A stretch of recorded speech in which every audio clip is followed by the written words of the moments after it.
Hello, everybody. Welcome back to your instant match reaction / fan forum. We're going to be back with the lads in just around about sort of 5 to 10 minutes. So stay with me for some other thoughts on the game. If you've not been to this channel before, please make sure you slap a like on the video before we get started. Subscribe, as always, everybody. We've just done the watch along, and I've just watched the Leeds United match, maybe, so you don't have to if you haven't. We're going to be rehashing all of the events that have just taken place over the last 90 minutes in a game of which wasn't full of action, drama. It wasn't full of, the tempo of which you'd expect maybe from a Leeds United side against an injury-ravaged Norwich City side. But I sit here quite calm, quite relaxed. A lot of people were a little bit surprised, maybe, of me in the during the watch along and how sort of chilled I was. Really, it didn't really get to a point of which I was thinking, oh no, we're in trouble.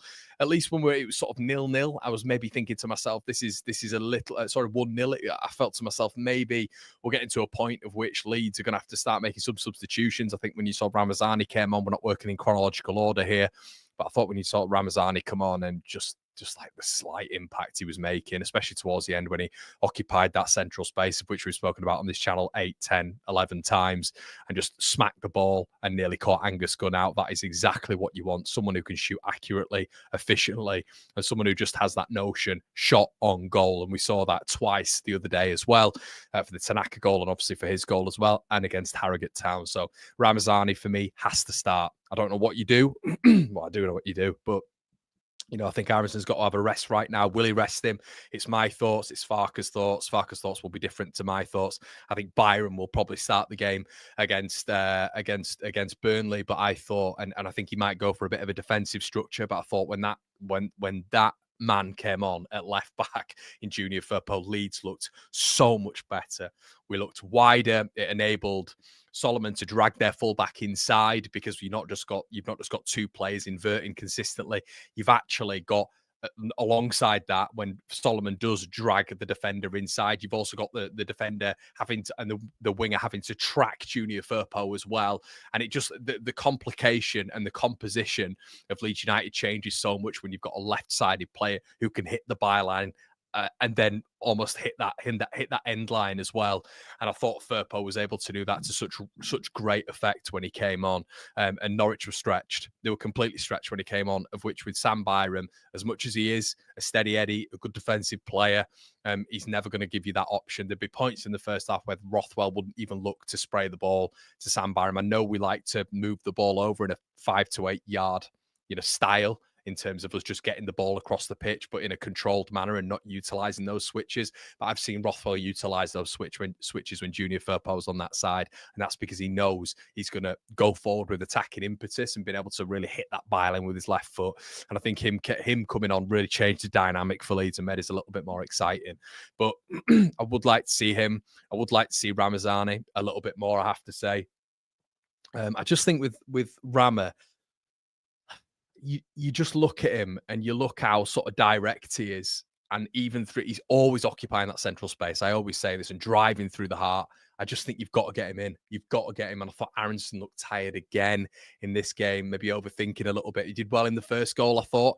But we have to give plaudits as well to Dan James, who was efficient, got us the 2 goals today. James now, I think he's on like 8 goals now, which is fantastic news. And we're fighting fit. We've got competition everywhere now. And aside from that centre-back role, which is going to be interesting to see how we develop on that front. In terms of maybe dipping into the market for a left-sided centre-back. I think Leeds might do that if they get these long-term scans back, and we do potentially see Pascal been out for a period of time, which I've got a bit of a feeling that might happen. But overall, it felt controlled today. I thought Norwich looked like a good possession-based team with all the injuries that they had. You've got to give them their credit. I thought the tempo looked decent. But overall, Leeds well worth the win. I'm just going to get into a few comments before I bring the gents in as well. Ramazani awareness is good. Was playing passes without even to take 30 touches. Yeah, I think that's the big thing as well. I think what you get with him is just that. I guess this is the question I've posed here. Who would you rather defend against, Aronson or Ramazani? Now, the beauty of Aronson is he ghosts. And what he always does as well is he runs toward that back line. So he breaks that midfield line, Brendan Aronson, and that is a nightmare for defensive midfielders, but also central defenders, because they have to step out. So that's a really good thing that Brendan Aronson has in his arsenal. I just think it's maybe the quality and the efficiency in that final third. I think that game could have been done in the first sort of 60 minutes, maybe if Ramazani was on the pitch. And I just think he's got into his flow now. He's got into that pre-injury flow for me, and you can tell when he's on the pitch. But overall, listen, for me, guys, the big impact was when Firpo came on. That changed the game for me, and it was really good to see. But yeah, they were getting into it a little bit, weren't they, at 1-0? But once again, I don't think they had a shot on target the whole game, which has got to be good for Leeds United and us proving a point there of where we are in the table. Hello, hi, Steve. I watched, Norwich against Sheffield, and they looked garbage. They stepped up against us as always. Another game, Connor, where our striker doesn't score. Yeah, fair enough. Solomon has been unbelievable the last few weeks. Class, yeah, definitely. Dwight says we were mustard. Fair enough. Steve's in the building. Hi, Con. Didn't catch the match tonight. Kept on the eyes on the results. Great few points. Wib says Byram should be brought on when we are winning. Maybe. Hope Willie finds his form soon. Definitely. Without any further ado, I'm bringing Jamie in today, and I'm bringing the two lovely lads in as well. We've got Dylan and we've got Darren in as well. Gents, how we doing? We'll go to Jamie first. Cracking top there, Jamie. Look at that. Thanks, mate. Vintage Leeds. So yeah. How are you doing? All good? Yeah, mate. Buzzing. Really happy with tonight's result. I knew it wasn't vintage Leeds, but it was a result we needed, especially after Sheffield United winning last night. And Burnley obviously win. I don't know what the score was in the end of the Burnley game, but I mean, again, at the moment, results don't really matter to me. The way we play doesn't matter to me at the moment. It's just the results. I mean, the first goal, I thought the link-up play was great. Aronson, Bogle, and then Dan James on the right, and then crossing in for Solomon. I thought that was a great little link-up play. Had a good game tonight, didn't he, Jamie? James did well. Yeah, he did. I'll be honest. The last few weeks, he's been off it. I think he hasn't been to his standards, but he just tries his hardest whenever he comes on, and you can't really fault that from a player, can you?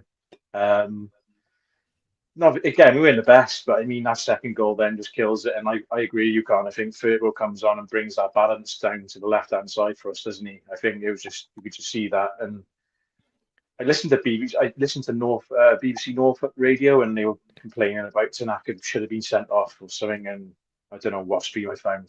I ended up watching that one, and they were complaining about something. But to be fair to Farker, he did bring on Gruev and he brought on Firpo, and I think that was the right thing to do tactically. So, summarise, I think what I did like as well, Nonto and Ramazani, when they did come on, they actually put a shift in. They did all the dirty work as well as going forwards, and I think Ramazani just looks like he's a little bit of X factor that we need sometimes. And Aronson, he's a bit hot and cold. If he lingers on that ball too much, we can just give it earlier. I think, with Ramazani, he has got a little bit of thing. But yeah, that's can't really fault it tonight. We've got 3 points. We're top of the table. The goal difference has improved a little bit as well. But yeah, can't fault it. Yeah, all good news. Dill, how did you see that one, mate? Good performance or just sort of a steady Eddie get it done? Yeah, steady get it done. Look, not overly impressed with the performance. It doesn't really matter though. Agree with Jamie. It doesn't matter. Just the 3 points is where it is. But I think we're in for a bit of a treat now against Burnley. I think considering the way that they played today, Leeds really need to step it up. Overall, but look, I agree with you. I think Firpo really did change the game. I'm giving man of the match to DJ from me. I think he was phenomenal, involved with 2 goals. Bogle again, great. I think. But yeah, look, at the end of the day, 3 points is 3 points. I was a bit hesitant. I was watching Melier again tonight just to make sure that he wasn't going to start messing about or acting the maggot. But he seemed to be all right. He didn't do a Leeds thing, as I like to call it. But yeah, overall, everyone kind of stepped it up. The only one that I was kind of, I hate saying this to be fair, is Piroe. I thought he was just non-existent tonight. That hurts for me to say that because, I'm a Piroe lover. But then, even Joseph, at one stage I thought Joseph would have came on.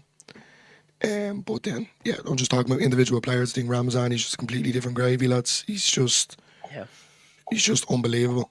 I think we're very lucky to have him. I've been hating on Nanto for the last while. He was just kind of wrecking my head, but he stepped it up again tonight. Wasn't involved, overall, but he definitely stringed a few passes together and the quick tempo football that we know that he can do. Then obviously, like, I can't really comment on Tanaka considering he got the yellow card very early, and to be honest with you, lads, he should have got a red card. So lucky that we took him off when we did. It's a definite second yellow, isn't it? 100%. And then the two boys in the centre half position, Rodon and Badu, phenomenal again. They just. Yeah, well, I saw the starting lineup, and I did think to myself, I was a little bit perturbed by it, to be fair, just because I saw Byram in there again, and I was thinking, oh, man, like, what is this just how it is from now on? I thought, Firpo, is he going to get a look in now? We know Sam Byram's is one of his favourites. Even the players take the mick out of him, and it did feel like almost, we're going to get into a bit of a thing now where Byram's starting week in, week out, and Firpo can get in, for the odd game. Maybe like we've seen with Solomon and Ramazani, but Solomon's been performing very well, of course. But I did look at the lineup, and I'm kind of thinking to myself now as well, that's going to be, if Strauch is out long term, it does kind of feel that's Ampadu's role now, isn't it? Yeah, definitely. I think we need to dip into the market though, lads. I was very worried about the 10 position, but I'm more worried now about the centre back position. I think it's something that we need to look at. Look, overall, if I'm being honest with you, I think the spine of Leeds needs a whole new players, if I'm being honest. But at the minute, that centre half position needs to be looked at. But yeah, look, at the end of the day, I'm not overly happy with the performance, but I agree with Jamie. What Jamie said: 3 points is 3 points. Doesn't matter. I'll take any points that's given to us at this stage in the season. Big games are coming up. Burnley on Monday. We still have to play Sunderland. We still have to play Sheffield United. I think just keep grinding out these as much as we can, and hopefully come May we're top of the league and we'll all go on a mad one. Yeah. Darren, was it sort of a surprise to you, mate, that Solomon was starting this one? Yeah, it took me by surprise, Connor, big time. Especially after the press conference, even the Aronson one as well, because myself and Dylan said it in our match build-up. It was probably the chance to see Ramazani start and play. So very surprised that he did go unchanged, but maybe the thinking was, even if Aronson and Solomon were 80%, he was probably thinking, well, let them start, see how they get on, and then I have the players then to come off the bench to make the impact if I need to do so. But it just shows with Solomon, lads, he was brilliant again tonight, and he probably was only at 80%, gets his goal, gets the assist then as well for Dan James. He's a level above this league, and he's outstanding to watch. And then you have someone like Ramazani who looks like he's starting to come back into his own again, which is only good for us. But I agree what you're saying, Connor. You hear a lot of Leeds fans saying we want a number 10, we want a striker. We don't have an issue scoring goals up there. And like what you said, with Ramazani coming back as well, he adds to that as well for us.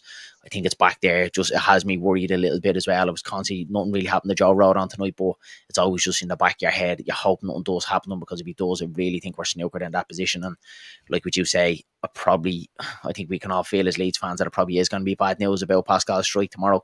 It wouldn't be very Leeds like for him to come out and go, no, he's fine, he'll be back in 2 weeks. So I do think we need to dip into the market either way, even if strike is going to be okay, because we can't come to the 1st of February and then an injury happens to Rodon and then he's out for the rest of the season. So we can't leave that to chance. I'd like to just go and get a little bit of cover there. I know it's hard.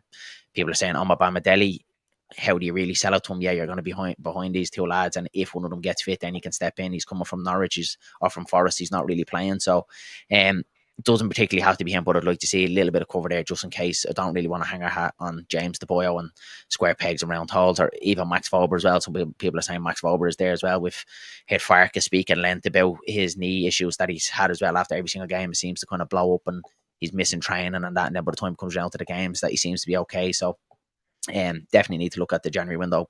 But going back to the match tonight, had the same sort of feel. I think Sheffield Wednesday, we get the early goal. You probably think Leeds United are going to go for the juggler here and take full control of the game. We did the opposite again, took our foot off the gas, let them come back into it. They huffed and they puffed without really having any opportunities.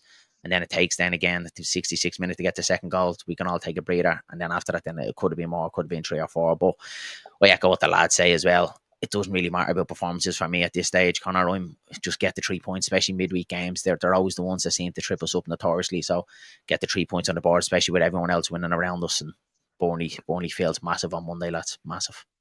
Yeah, it does. It definitely does. Josh is bang on the money here. I think nice to see goals coming from everyone on the pitch. Imagine the front two is firing on all cylinders. Obviously, we've seen Al Tanaka back-to-back goals. We've seen Ramazani get involved now. We've seen James now with 2, and we're racking up the goals from elsewhere, aren't we? As well, it's not just reliant on Piroe and Joseph when he does feature. And I think, as Dill said, I thought Piroe struggled tonight a little bit. I think Aronson.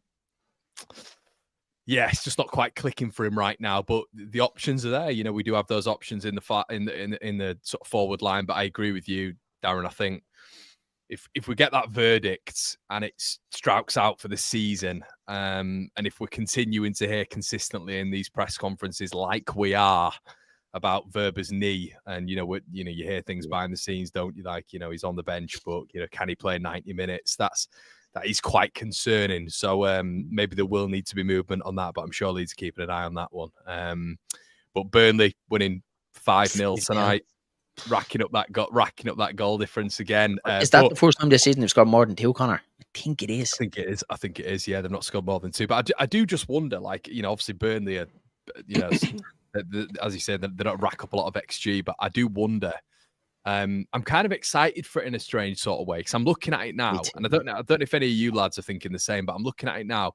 It doesn't feel like many other teams are taking points off Burnley, as in winning the matches. If we've got to do it, then we've got to go and do it. And playing the best teams can sometimes be a really big advantage for you, can't it? I mean, it should have been Sunderland. We beat Sheffield United, and it can really at this point in the season put a bit of a marker down, I think. Yeah. Go ahead, Jamie. Sorry, Dan. Go on, mate. You go.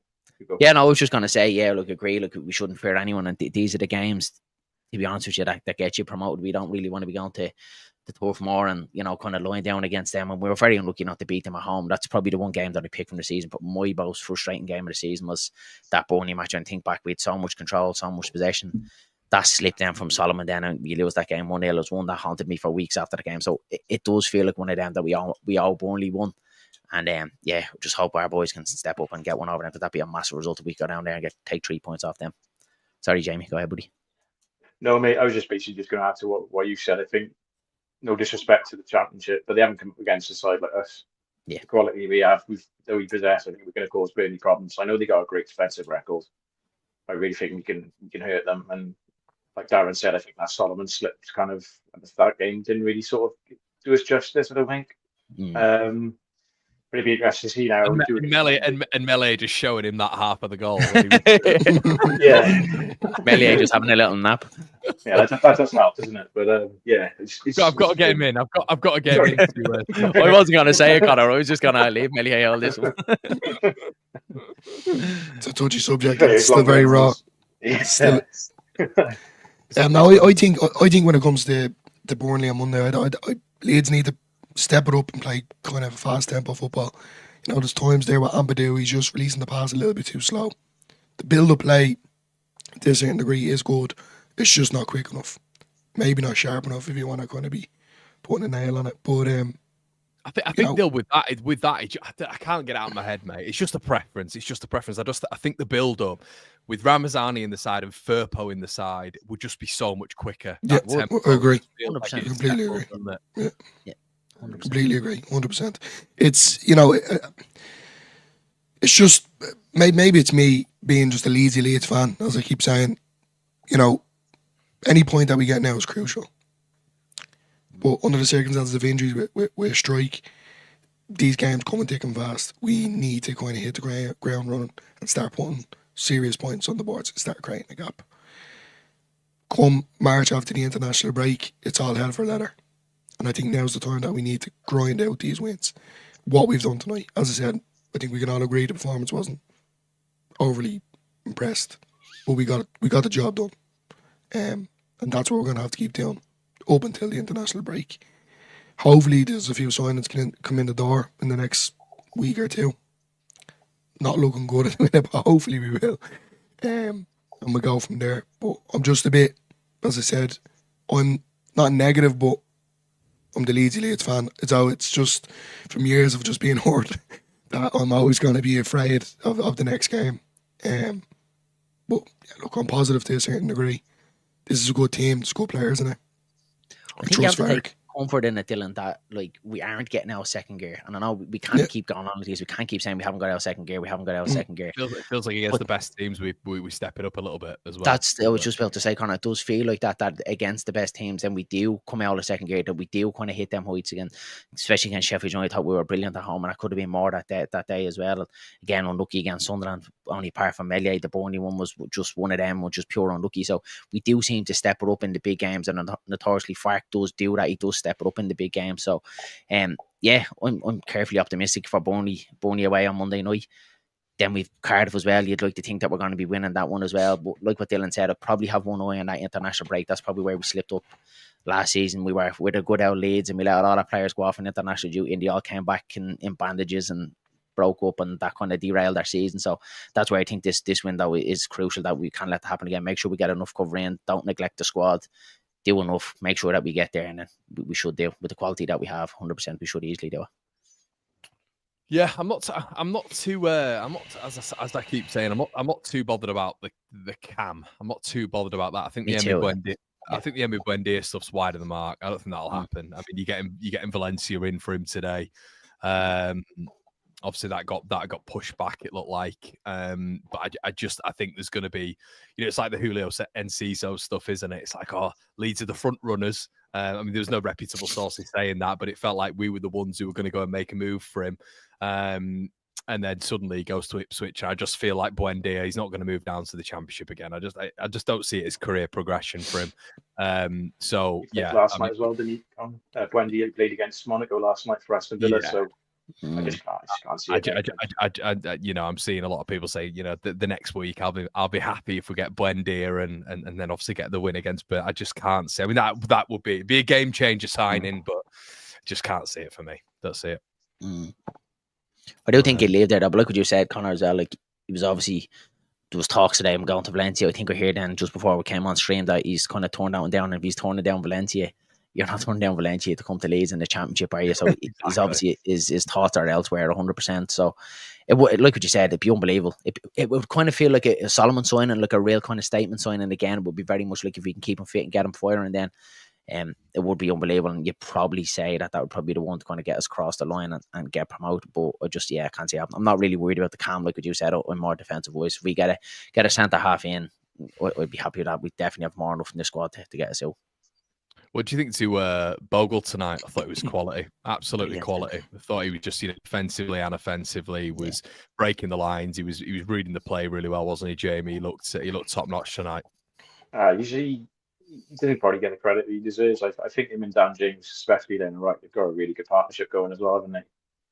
But also, I think defensively as well, I think he's a very good defender. To be fair to him, there's not a lot of times this season where I think, actually, they've got the better of him there. He had so much going forward, and I think he's a great player. Was it 4 or 5 million we got him for? Or can't remember now. But I think 5. I think we got him. I think, yeah. But what a steal, what a signing. Considering Sheffield United fans said he couldn't defend. I easily think he's the best right back in the division. 100%. I think he's brilliant. I think he's performed way better than I thought he would as well. But he is really he's a great asset for us, and I think credit to him if keep on going and keep working on that partnership with Dan James down the right. But yeah, I agree. I think he's just consistent with his performances. Yeah, I completely agree with Jamie there. I'm going back further again. We have to take into consideration he did leave a rival team to Leeds. The stick that he got. Obviously, we found out from Chris Weiler that he was coming to Leeds, which was great as well. Don't get me wrong. I'm rubbing my hands with that one, but at the end of the day, it was a new team, a new step for in his career. Me and Darren went to the first game against Portsmouth. Him and Fairbow switched, and I remember me and Darren looking at each other saying, is this a trick up Fark's sleeve? And realistically, I didn't think he played a great game at all. So I was kind of a bit down in the dumps. But then when he played against Sheffield Wednesday, that was the one for me. He kind of hit the marker. That was where I really noticed that there was a good player locked in there. you think that's down to Fark though? Because we've touched on it about his defending not being great, and it hasn't. I think we all kind of seen him previous with Derby. Defending wasn't great. He was really poor then in a poor Sheffield United squad, it has to be said, in the Premier League. But we did kind of see what Sheffield United fans were talking about his poor defending in them opening games of the season. But I think that comes down to Fark, because there for a while he wasn't the usual kind of Jayden Bogle getting forward, overlapping. He was very much worried about what was going on behind him. I think he's solid now defensively. He's really, really good. And what I've noticed the last couple of games with him is he's very much stepping into midfield now as well. He's not just constantly doing the overlap all the time.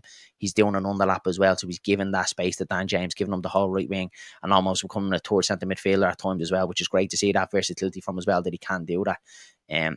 For me, he was man of the match again today. Brilliant against Sheffield Wednesday, brilliant again tonight. Just want to keep that performance there, keep going, keep that consistency. And like what Jamie said, there's no reason why he can't be the best right back in the league if he keeps that going. He does these mad little runs as well. He done it against Sheffield Wednesday and he done it again tonight. Yeah, so, like, as I was saying, offensively, he was brilliant going forward. Saying himself, this is the best right back in the league. But then, as Darren said, it was just at times he was defensively, he wasn't doing it. But now, all of a sudden, he's just this world-class right back for Leeds. Do you think the reason we're flat as well, not flat, but do you think we are like we are right now? A, because it's expectant. I mean, I was just reading LUFC data on X, lads. Top of the championship, 17th win in 28, 16th league clean sheet of 24-25, unbeaten in 13 at Ellen Road, unbeaten in 11 matches, 4 straight home wins versus Norwich for the first time. Manor Solomon's 5th goal for Leeds, Dan James's 7th goal of 24-25.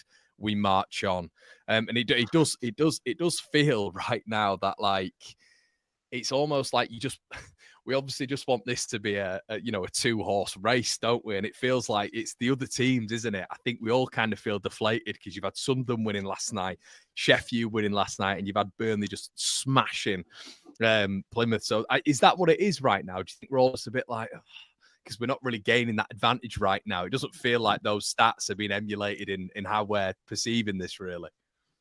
Yeah, I don't know about you lads, but I'm on the HMS, to be honest. I think we're going up. I do. I'm really confident. Yeah. I don't know what it is. I just think the consistency part has been there. I know we didn't do it last year, but I just think we've got the right manager in place. We're not blowing teams apart. You know, we got another result today. We could have easily lost our own route today, and then basically you're panicking then, aren't you, against going into Burnley. But do you think that's what the feeling is, Jamie? Do you think that's what the feeling is, maybe? That people are just A, expecting, but B, a little bit kind of a bit meh because all the other teams have won around us this week? Of course, yeah. And I think it's like Dillo touches on. I think we've all got that Leedsy bit in our brain, haven't we? Like, right, what's going to happen now next? Who's going to get injured? Are we going to lose a game? Like against Blackburn? The Blackburn game last year when we lost 1-0 at home, I thought that was a bit of a turning point. There was a bit of a response. I still have sleepless nights. Yeah, possibly. I think, other teams are not slowing down, but there's plenty of games, there's plenty of twists and turns left. I think we'll be fine. I think that's just me being laid back and chilled with it, and I'm just quietly confident. I think me and Darren did definitely say, and I'm going to rob it on him. I think the only team that can beat Leeds or stop Leeds from getting promoted is Leeds. And that's what it is. I just think we're that type of team that it'll always, panic under pressure. But yeah, it doesn't help. I'm not going to throw it back, but it doesn't help Melier letting in silly goals either. We're trying to build foundation and momentum and confidence in the team. But look, all things considered, it's positivity. We've got the win, and let's just hope now from now until May, there's no more mistakes like that, and we just keep grinding out them little wins.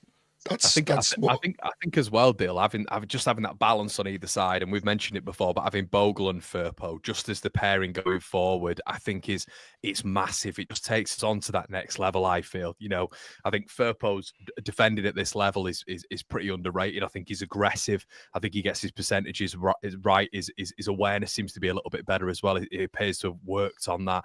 But just those two as a balance, it's not just a problem, in terms of the opposition going forward, because they're good defensively, but as well, it's the other side, isn't it? I mean, I just thought we just looked so much more vibrant when Firpo came on, but it was Bogle as well. Just that balance, it works really well. And we should also touch on Solomon's crossing. His crossing's a joke, isn't it? How good is he at putting and that ball in? he's picking Dan James out. Watch it just there again before we came on, Connor. He's looking up and he's spotting Dan James. He's not just whipping that needlessly into the box going, there's Leeds players in there, I'll just put it in a dangerous area. He's picking Dan James out at the back stick, and underrated finish as well, inside foot. That's very much one of them that you can completely misjudge, especially coming over all them bodies, take your eye off. Underrated finish as well, across the keeper into the back, and that really, really good goal. And like you say, Solomon he's a class above. Worried about the hamstring issue as well. We need to keep him fit. Hopefully he's already given a good out. It's like he's 35, not 25, isn't it? Yeah, it's just keep minding him. He's getting to the stage like the Boyram kind of feeling, isn't it? With him, all the time. Like, you're just mind him, just watch him, make sure he's all right. Have him in like an ice chamber after the game. I could do with that myself. Gabo says, Piroe dreadful tonight. We were boring. Oh, I think this is Delo's burner account, isn't it? This is hard, lads. This is hard to listen. It's hard. Nah, it is. I have to agree, though. The first part of that's interesting. I mean, he's such a conundrum, isn't he? I mean, 10 league goals, but it is quite staggering. How, and this isn't a Joseph thing. This is it's not Joseph thing. It's just on Piroe and where we can, what we do with it really, and how we get the best out of him. I think it's interesting from a Leeds United perspective, because you look at him in the Premier League and I think everybody's unanimously saying, he's not a starter in the Premier League. So I'm almost a little bit like with Leeds. It's almost like, what's the long-term projection with him as an attacker really at this football club? I mean, he's doing okay this season, but it's staggering how when you watch him in some games, and it's quite a lot of games, it's maybe 25-30% of a season, he's just he completely ghosts, doesn't he? He's just completely out the game, and it's crazy really when you look at his goal production, which is at 10 and I think 2 or 3 assists. He's a 15 GNA, Connor, and if I'm right, and someone in the 15, chat, one of you guys might be able to say, I think it could be 5 off the bench, lads. I think he's 5 goals coming off the bench, because he didn't go on that period where Joseph was starting and he was kind of getting that super sub kind of title, and he definitely got one against Sunderland when he started. So definitely 4 anyway off the bench as well. So I kind of like that talk, because it seemed to be working at the start of the season when Joseph was starting. He kind of seemed to be running defences ragged. Then Piroe was coming on, and you always kind of got that feeling from Piroe that he would kind of get you a goal. I don't really get that feeling vice versa. I don't get it when Piroe starts games. It's not really work for him. I don't really get it when Joseph was coming on. I don't get that feeling from that he might nick us one. So I get where it comes from, because at times, like you said, Connor, he really, really goes through the game. You might see him for 5 minutes spell, he's very much involved, and then he's gone for 25-30 minutes, and you can't really have that, as your striker. But then you look at the stats and you look at his goal return, 15 GNA, 10 goals, 5 assists. Yeah. You can't argue with that. If you can even, again, get another 5 goals and, another 5 assists on top of that, that's a really, really good return for Joel Piroe. But he's got a chance the last 2 games, and for me, he hasn't really taken it. And Bark probably has a headache on his mind. Does he go with Joseph against Burnley, because you know what you're going to get for him, or the half chance of what Piroe's going to give you against Burnley as well? So that's a big call. Who starts up front on Monday for me? Yeah, I'm scratching my head with that one, to be honest. I really am. That's because you don't want to change your winning side either, lads. They like 5 goals, no goals conceded. Bark probably will go with Piroe, because he doesn't really like to change it, doesn't he? Not when teams are winning.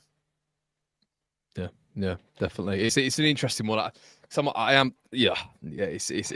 one, because we're not seeing a lot of Joseph, but it's not just on him. I mean, there's a lot of people still going on about us going and doing a number 9. It's interesting the week that we've just had, the Latte Lath rumours, and I think people would probably look at his goals and his contribution throughout a game, which feels like it's definitely elevated. But like you've said, it's such a weird position, Darren, isn't it, to have a striker of which you're a little bit like, well, he's not in the game, but he's got 15 GNA goal. It's bizarre. It's a really weird sort of. I think you get that with Piroe, Connor. Like, if he doesn't score goals, he doesn't play well. I think that's the general feeling that you get from Piroe. The way that he kind of plays, he's very much kind of. That's a really good way of putting it, actually. Lasogga kind of build, isn't it? Like, he just scores goals. And when he doesn't score goals, we all kind of have that rhetoric that Piroe isn't playing well, or he hasn't been involved in the game. When you do kind of watch him, he does link the play, and he does work as hard as he can to his physical level. He does do that, but there is times in the game where he goes completely missing. There's times where his touch is way off, where it's trampoline foot, it bounces off, and we give it straight back to him. So, it's a tough one. It's a head scratch for Daniel Farke. I think he probably won't change it against Burnley, but there is a conversation there to have with the last 2 performances Piroe's put in. he's been way off it. I'm Go on, Dale. sorry. Go on. Yeah, no, I'm real. I agree with Darren. My point is, like, I love Piroe, but I think you should be using Joseph just a little bit more. I think last season that was maybe an issue that we had, solely relying on individuals and not utilising our bench. And even tonight, I was late to our stream, and I didn't see the lineup, and I was very surprised to see the lineup. I thought he would have started Ramazani, not maybe even Nanto. I thought it would have been some sort of shape up, but he didn't. But look, I'm not going to complain about it. I just feel like when you do see the starting lineup, when you do see the bench, you're kind of saying that's some starting lineup, but oh my god, that's some bench, and we didn't have that last year. And I just think maybe there's a question to be had. Maybe you should be just using the bench just a little bit more for that effectiveness. As Darren said, it is that Leedsy thing, though, isn't it, Dill? It's like right now you got to enjoy the journey because the destination is going to be minging in it next year. Yeah, exactly. It's like we get there and we know what we're in for, lads. We know what we're in for. So, thanks, Connor. Now I'm definitely not going to sleep tonight. Josh said this is where the manager shows his quality. We have to manage the season out as much as each game. Fancy football doesn't win leagues, just keep plugging away. Gabe says, I don't think you guys necessarily need a number 9 right now, but I don't think that Joseph and Piroe will be prem quality. Pat says, loved Gruev today. Yeah, I didn't think Rothwell had his best game. And I thought Gruev when he came on, actually, I thought he was good. I thought he was good when he came on. And it's going to be so interesting going forward what he does with that, isn't it? You know, in terms of Rothwell or Gruev, because I think he'll always veer towards Gruev. I think that's at some stage going to happen, isn't it? Feels like it anyway. Yeah, agree. Soft spot for Gruev. Sorry, go ahead, Jim. No, sorry, mate. I was just going to say he's just got a bit of a soft spot for Gruev, isn't he? So I think whenever he brought him on today. I think whenever he sees fit, he's definitely going to start. He'll definitely try and feed him into the team more. But me personally, I'd go Rothwell, but I can see Gruev. Yeah. Should we ban Jasper from the chat for comparing Piroe to Viduka? I've heard this though, Connor. Like it's wild. It is wild to say, but I can see some sort of similarities. Like we said, it's wild. It's wild. Like, Piroe to Mark Viduka. That's wild. It is. So we got Viduka reminds me of an old PlayStation game with a cheat code. You don't get him. Don't get him anymore. No. Don't get Viduka was the original Berbatov, wasn't he? That's what I've always said. The modern kids who don't understand what Viduka was. He was the old school Berbatov. Piroe is a lurker, a nice cool finisher who can bag goals, but this system requires 11 mobile players, and unfortunately, that's not Piroe style. Yeah, I'd argue that maybe the style doesn't work well enough for Piroe and Joseph, but I think Joseph misses Rutter so much. I think he absolutely begs for Rutter. Roland says as well, there's an argument that DF wanted to start Joseph, but with Rutter, there you go, puts a spanner in the works. I mean, lads, the key game coming up on Monday night. Do you think he'll go with the same starting 11? What do you think's going to happen? I'll go to the floor. Daz, what do you reckon he's going to do, mate? Do you think he'll open it up for a few more selections, pending everyone's injury free? Everyone's out, yeah. Depending everyone's injury free, I think you'll probably see Fairpo come in for Boyram. Like you said, it has to be Solomon again because of goal and assist. If he's fully fit, you'd like to see Solomon start. It's a weird because I do want to see Ramazani in there as well. And I was like, how do you get him in there? He's going to go with Aronson because he loves Aronson. He's going to go with Dan James. He loves him as well. And more than likely is going to be Piroe. So if there is going to be any change from Daniel Farke's point of view, it probably will be Fairpo. That would be the only change I think he will make. What would you do? Every time that I say it, he just does the opposite. So I'm kind of getting to the stage where I'm just scratching my head saying, But as I keep banging the drum, I want to see changes. I want to see a bit more for like Ramazani, even down to Schmidt. I just want to see these players getting utilised. But yeah, I agree with Darren. I don't think it's going to be too much of a shape up. I think Fairpo will come in for Boyram, and right enough, I think he deserves it. But even out to Boyram, I think we can all agree he's been just outstanding, Mister. Can't think of the word it's gone now. He's just reliable, isn't he? Mr. Consistent. He's been outstanding for me. But then Fairpo when he came on tonight, I have to agree with you, Connor. I think he definitely changed the game. Solomon, I would start him, but I feel harsh because I keep saying that I don't want Aronson playing, but it's not necessarily that he's not good. It's more I just want to see someone else go in that team. I want to see Ramazani in there, don't you? And, Ramazani's got to be in there at some point, and you cannot keep him on the bench. I just can't get on board with it. He's too good. Yeah. Would you change it for Bunny Connor? Would you put Ramazani in? Yeah. I don't see what you lose with Ramazani in there. I think that's where I'm at now. I don't see what you lose. Maybe the running a little bit of Aronson. Potentially there is that. I do love his movement in terms of, he almost acts as a centre forward, doesn't he? In terms of his movement, the ball he's consistently almost in a free roaming role, and I quite like that because I think it's a constant problem for the opposition's defence and midfield. Where is he? Constantly looking over the shoulder. I just think, when you're then in that position, I understand it's chaotic for everybody else, and I understand that's how you can derive space. I get that, but I just see Ramazani. I just see him as a killer. I just see him as a killer from outside. Apart from his offensive play, Connor, even though I said it to Darren, when he came on, he won the ball 3 times. Yeah, defensively, he was quality. Was brilliant as well. And I'm going to throw out a wild statement here. I actually genuinely think he's better than Somerville. And I know that's probably mad.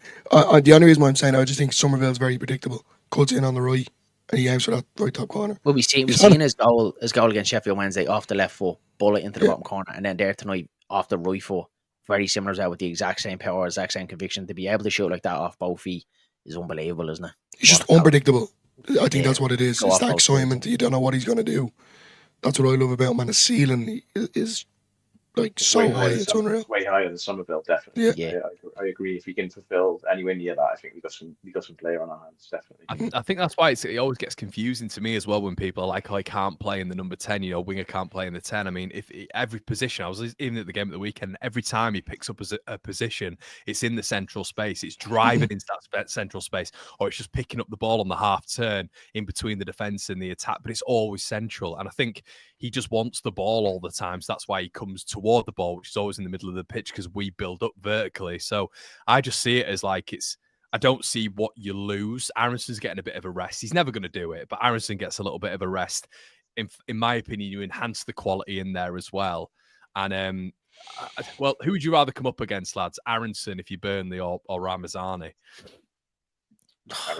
Aronson, yeah. Yeah. So that's then you people there, Connor, the flip side of it, and again, like, this is my opinion, but the flip side, if you see, because I've got into a debate a couple of times about this through the season, is that you have a lot of fans then saying that, well, then we lose the press. But like, realistically, we hadn't got the press last season. We're still playing the same way. Rutter and Piroe didn't really give us that press that Aronson does anyway, and we still have the ball 90% of the time anyway. So I don't see what you really lose. Like what you say, you'd rather have better quality in there when we do have the ball rather than without it, because there's more of an upside in terms of efficiency with Ramazani. Of efficiency when we have it,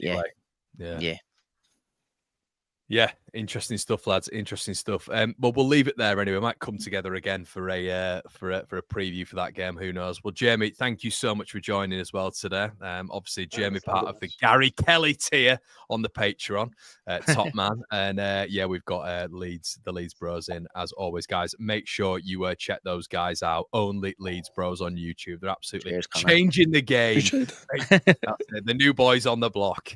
Make sure you check them out, guys. I'm going to be heading on over there as well to do something in the next whenever. We'll sort it out, but I'll be over there as well, so make sure you show those guys some love. Guys, it's been an absolute pleasure, and we'll see you in a bit. Cheers.